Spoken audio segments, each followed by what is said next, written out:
जय श्री कृष्ण दोस्तों। भागवत गीता में अर्जुन के पूछने पर भगवान श्री कृष्ण बताते हैं कि धरती पर जिस प्राणी में जन्म लिया है उसकी मौत भी तय है। यह एक ऐसा सच है जिसे बदला नहीं जा सकता। परंतु क्या मरने के बाद हर किसी को मोक्ष मिलता है? इसका सीधा उत्तर है नहीं।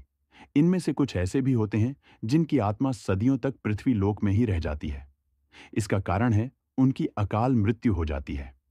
आपने कई बार देखा होगा कि आए दिन लोग सड़क दुर्घटना या फिर किसी आपदा का शिकार हो जाते हैं और अपनी जान गंवा बैठते हैं। ऐसी म्यूट को धर्मशास्त्रों में अकाल मृत्यु कहा। मृत्यु वह स्थिति है जब शरीर तो नष्ट हो जाता है लेकिन आत्मा संसार में ही बनी रह जाती है। लेकिन सवाल यह उठाता है कि आखिर ऐसा क्यों होता है? अकाल मृत्यु के पीछे क्या कारण होता है और उसके बाद आत्मा का क्या होता है? आज के इस वीडियो में हम इसी के बारे विस्तार से जानेंगे। इस वीडियो में हम जानेंगे कि अकाल मृत्यु क्यों होती है, अकाल मृत्यु के बाद उसे आत्मा का क्या मृत्यु से बचने का मंत्र, क्या आत्महत्या को पाप क्यों माना देखें और अपने दोस्तों को शेयर करें। ऐसे ही ज्ञानवर्धक वीडियो के लिए हमारे चैनल को सब्सक्राइब करें। देर न करते हुए चलिए आज के वीडियो की शुरुआत करते हैं और जानते हैं अकाल मृत्यु बारे में सच्ची बातें। अकाल मृत्यु कैसे होती है मित्रों?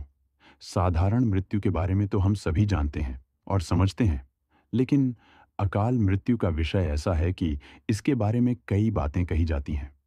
गरुड़ पुराण के 7वें अध्याय में लिखा गया है कि अगर कोई प्राणी भूख से तड़प कर मार जाता है या किसी हिंसक जानवर द्वारा मृत्यु हो जाती है या फिर जहरीला पदार्थ सेवन करने से या फिर पानी में डूबने से किसी मनुष्य की मौत हो जाती है, तो ऐसे मनुष्य को अकाल मृत्यु के श्रेणी में रखा जाता है। अकाल मृत्यु क्यों होती है दोस्तों? अकाल मृत्यु किसी भी कारण से हो सकती है, फिर चाहे वह किसी रोग के कारण हो। यह दुर्घटना के कारण ऐसे में मनुष्य अक्सर यही सोचता है, वो काश ये उनके साथ नहीं हुआ होता तो शायद इसकी मृत्यु नहीं होती। परंतु अकाल मृत्यु का कारण अनेक जन्मों में किए गए दुष्कर्म को बताया गया है गरुड़ पुराण में। इसी प्रसंग में गरुड़ जी ने श्री हरि से यह प्रश्न पूछा था, जब वेदों में मनुष्य की उम्र 16 साल निश्चित की गई है तो उनकी अकाल मृत्यु क्यों हो जाती है? इस सवाल के उत्तर में श्री हरि बताते हैं कि यह सच है। वेदों में मनुष्य की उम्र 16 साल निर्धारित की गई है, परंतु इसमें दुष्कर्म को नहीं मिलाया गया है। यानी हर इंसान की मृत्यु तभी होती है जब उसके पास धर्म कार्यों के लिए शक्ति नहीं होती है या फिर उसका शरीर उसे धर्म कार्य करने की इजाजत नहीं देता। इसके अलावा जब कोई इंसान अपनी इच्छा से धर्म कार्यों को त्याग देता है तो पृथ्वी पर उसके जीवन की अवधि कम होती जाती है। देखा जाए तो हर इंसान का कर्म ही उसका धर्म होता है। मनुष्य की मृत्यु कब होती है? जब उसके पास अपने इन कर्मों को निभाना की शक्तियां इच्छा नहीं होती। इंसान की उम्र भले ही 100 साल हो, लेकिन अपने कर्मों के जरिए वह अपनी उम्र को खुद ही नष्ट करता चला जाता है। वेदों का ज्ञान न होने से मनुष्य जान ही नहीं पता कि वह कब कुकर्म करता जाता है। इसलिए हर मनुष्य को धर्म और धर्म के बारे में अवश्य जानना चाहिए। अकाल मृत्यु के बाद आत्मा का क्या होता है? गरुड़ पुराण में विष्णु जी यह भी कहते हैं कि मनुष्य के जीवन के 7 चक्र, निश्चित अकाल मृत्यु को प्राप्त होने वाले जो मनुष्य इस चक्र को पूरा नहीं कर पाते, उसे मृत्यु के बाद भी कई प्रकार के कष्ट भोगने पड़ते हैं। दरअसल अचानक ही मृत्यु होने की वजह से मनुष्य की इच्छा, कामना और तृष्णा बनी रहती है, जो कभी पूरी नहीं हो पाती। ऐसे में शरीर तो नष्ट हो जाता है, लेकिन आत्मा का मोह नहीं छूटता। इस स्थिति में अकाल मृत्यु वाली आत्माएं अपने परिजनों या जीवित लोगों को कष्ट पहुंचती हैं और अपनी मनोकामनाएं पूरी करने का भी प्रयास करती हैं। यह आत्माएं प्रेत पिशाच योनि में कई वर्षों तक यही भटकती हैं। यदि हमारे परिवार में ऐसा किसी का ही तो क्या करना चाहिए? इन आत्मा को मुक्ति कैसे मिलेगी? हम वीडियो के अंत में जानें। गरुड़ पुराण में बताया, मनुष्य को 13 या 45 दिन में दूसरा शरीर प्राप्त हो जाता है।